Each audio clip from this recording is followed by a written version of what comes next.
Israel, kind of a quick turnaround, right? 5 months, the instant rematch. I'm just curious kind of what this time has been like for you. You know, has it been like a fun challenge or a frustrating time? What's the preparation been like?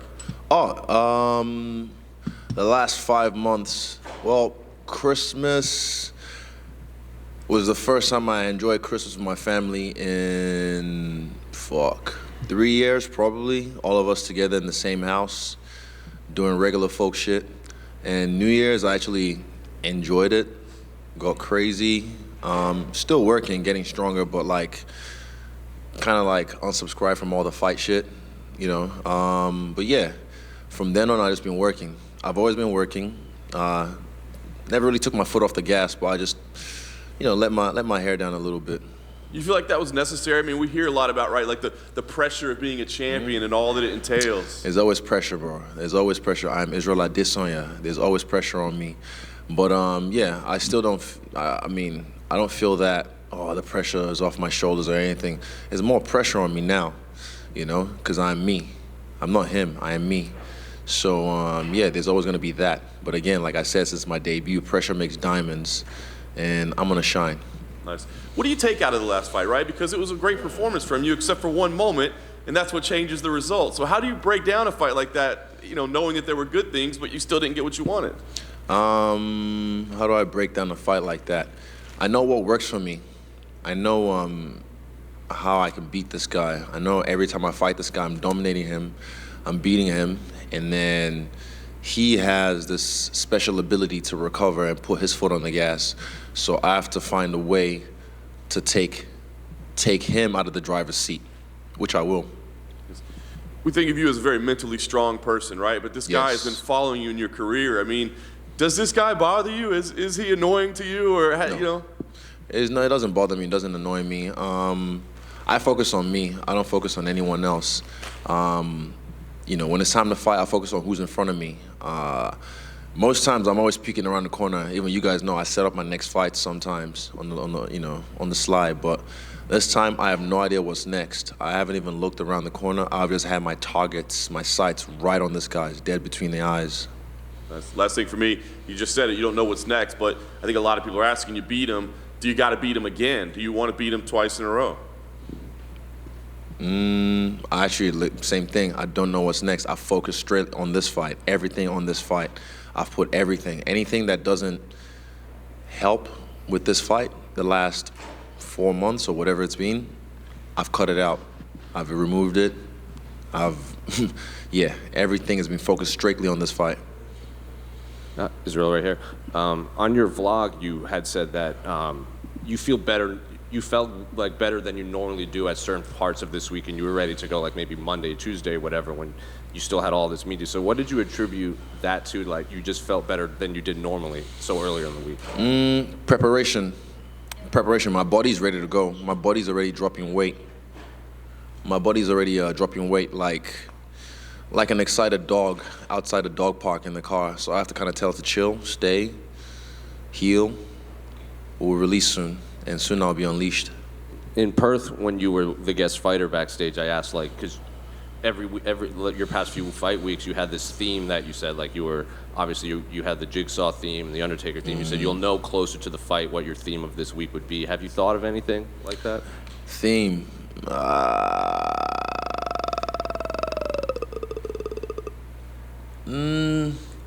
My life's a movie, like legit. Sorry, it's just distracting. Theme. Honestly, I'm the hunter now. I've just been hunting, like in every sense of the word, and I'll make sure, like when it's time to fight, I'll hunt him down. Like I said, my target's straight on him, nothing else. Anything else, not even him after this, I don't care. I'm focused on right now. You also shared a video of that promo package of The Rock and Stone Cold on Twitter. Are you viewing you and Alex as like that type of rivalry? No, not really. I just, me and my boys were just talking. We've been watching a lot of WWE stuff at the house, and I was like, oh yeah, that was that My Way highlight, one of the greatest highlights ever. And then I saw that bit, and I remember like what The Rock said, you know, the way he said to Stone Cold, everything I'm gonna put. I felt that. So that's why I shared that. And also, it's fucking dope track, dope highlights. So, yeah, and it was WrestleMania weekend. So it was a nice little homage to the merger. Yeah, well, I was gonna ask about that. What do you think of Endeavor buying the majority stake in the WWE, and now that it's kind of a package with the UFC right now? I like it.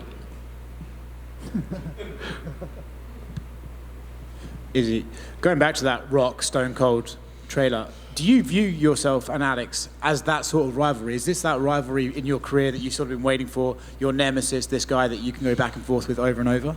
I've had a couple, but none like this. This is probably the greatest storyline in MMA history, and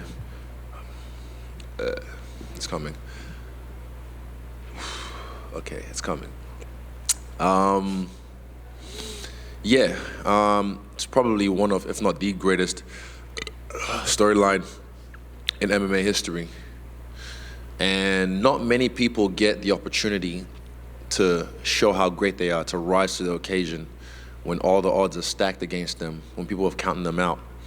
And for me, this fight, I feel like the underdog. I feel like everyone's counting me out. I feel like, because of the results of the last fight, people were just like, goldfish memories. They forgot what I've done in this game. They forgot who I am. And it's time to remind people how great I am. Tell us, in your mind, why this is the greatest rivalry in MMA history.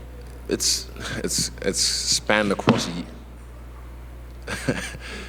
it's spanned across years, across 2 different combat codes, spanned across different countries. The history of matchups between me and Alex, even in the way that in his head, he's the protagonist, In my view, my POV, I'm player one, I'm the protagonist, he's the antagonist. And I'm just doing so much better in life. And he kept on trying to chase what he already had. And then got to this point, I made it easy for him to get to the title. I didn't make it easy for him to get the title, but to get to the title, I made it easy for him because he already had that win over me in kickboxing.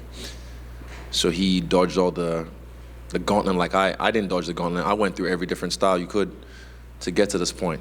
Fought sambo guys, jiu-jitsu guys, wrestlers, strikers, MMA guys. So yeah, it was an easy layup.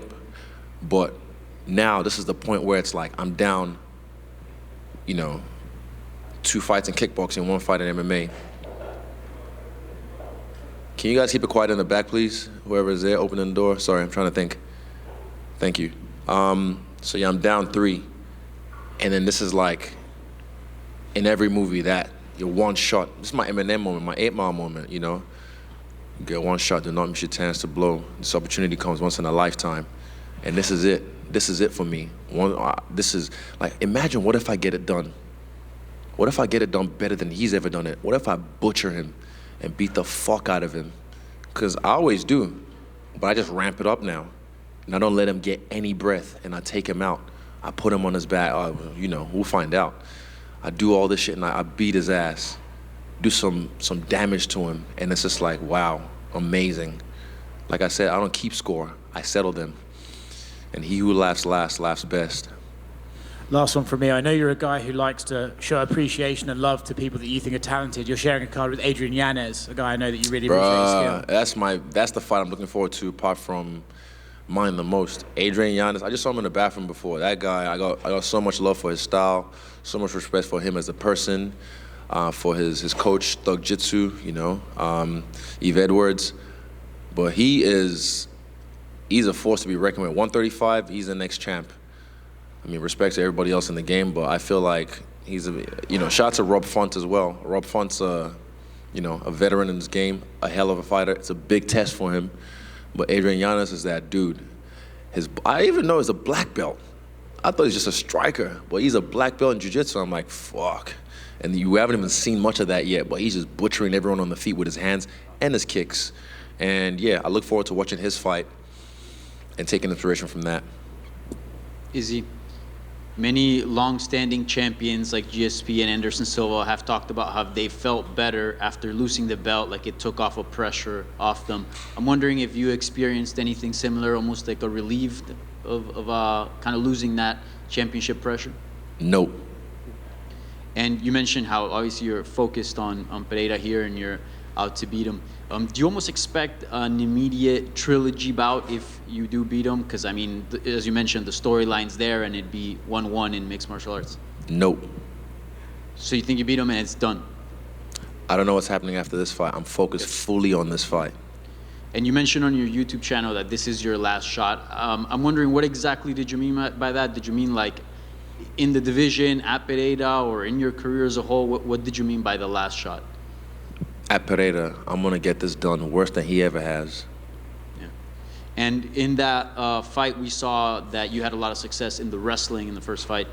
I'm wondering, how do you shape the game plan around? Because this is not kickboxing anymore, right? This is mixed martial arts.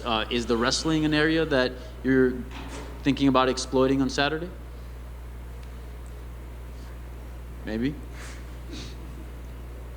Thank you. Israel. Thank you. To your left. To your left over here. You're next.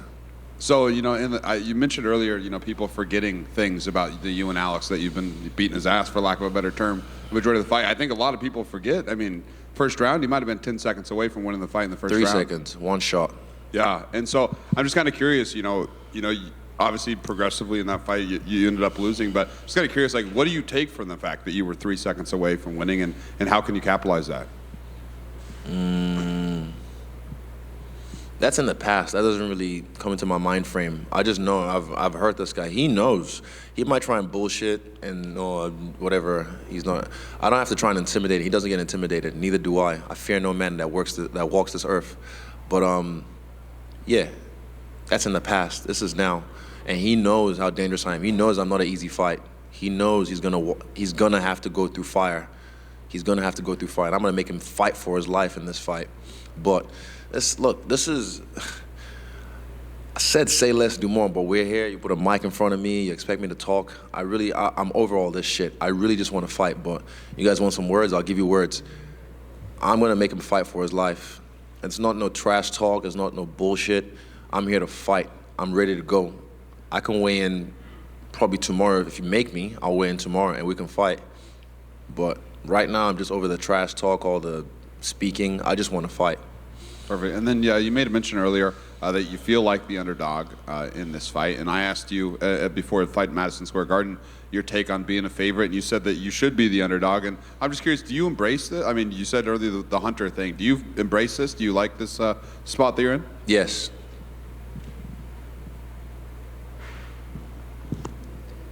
Welcome to Miami. This Bless is a big you. fight. Thank you. First time in 20 years UFC's in Miami. You're in the main event. Big show. What are your thoughts of being a part of this event and being here in South Florida and Miami? Last time I was here was 2015, and I had a really good time with the Black Zillion teams, Henry Hooft. Shout out to Glenn, that's his name, Glenn, RIP, because they looked after me when I was here, and I had a really good time. So far, I've had a good time being in Miami, but make no mistake, I've had my eye on the target, and like I said, that's really all I'm focused about. But last night we went to a comedy show. It was outside in South Beach, just taking the sights in. But yeah, I'm here for work. I'm here for war. And you mentioned WWE, and I'm curious because we talked a little bit about the merger with WWE UFC. Did you get to watch WrestleMania? Did you have a favorite moment? Would you like to be on a WrestleMania someday? I did not watch WrestleMania, no, but I saw highlights. And yeah, I'd like to even just attend one. That would be a family event with my family, take them out to WrestleMania one day. But if I happen to jump over the barrier, grab a steel chair and smack someone across the head, that'd be fun too. All right, thank you. Hey, Israel. Go ahead. Oh no, you go. You're on. Yeah. So we're from Brazil. You have a lot of fans in Brazil. People appreciate your style. They enjoy watching you fight. Right now, it just happens you're fighting your guy. But how do you see Alex as an opponent? And just send a message to your fans in Brazil. I love my Brazilian fans. Even when I was out there, they love me. The favelas love me. They can relate to me. They understand what I've been through. But again, I'm fighting one of your own. But yeah, he's a great opponent. Make no mistake. I know how great he is. This is what makes this fight great. And he knows how great I am, no matter how much they try to undersell it to you. They understand who they're fucking with. They understand who they're messing with. They know this is not going to be easy. And they can try and bullshit their way through it, but I know they're a smart team. But hey, if they want to underestimate me, I welcome it. But me and Engage will make a Brazilian shirt, a shirt dedicated to our Brazilian fans after this fight, just to show appreciation to Brazil. So, obrigado. Thank you. Easy. After all the studying of your last fight and the preparation for this fight, what would you say that's going to be the most important adjustments that you got to do to take the win this time? The most important adjustment.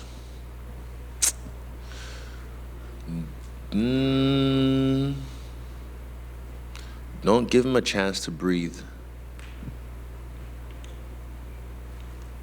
You think that was very important in the last fight? Yeah. I mean, I let him breathe a little bit, but this time, suffocate him. Thank you. Izzy, just one more here. I know you're obviously a big fan of Anderson Silva and you have a lot of respect for him. It was announced recently that he's going to join the UFC Hall of Fame. Just curious to get your reaction, and I don't know if you have some words for his career and what he meant to you personally. I mean, about time. He's already been a legend, Hall of Fame to a lot of people, so that goes without saying. Izzy from here. I'm from Brazil, as the last reporter. Your coach said recently that he did not agree with this quick turnaround. Who did? Sorry? Who said that? Your coach. My coach? Yeah.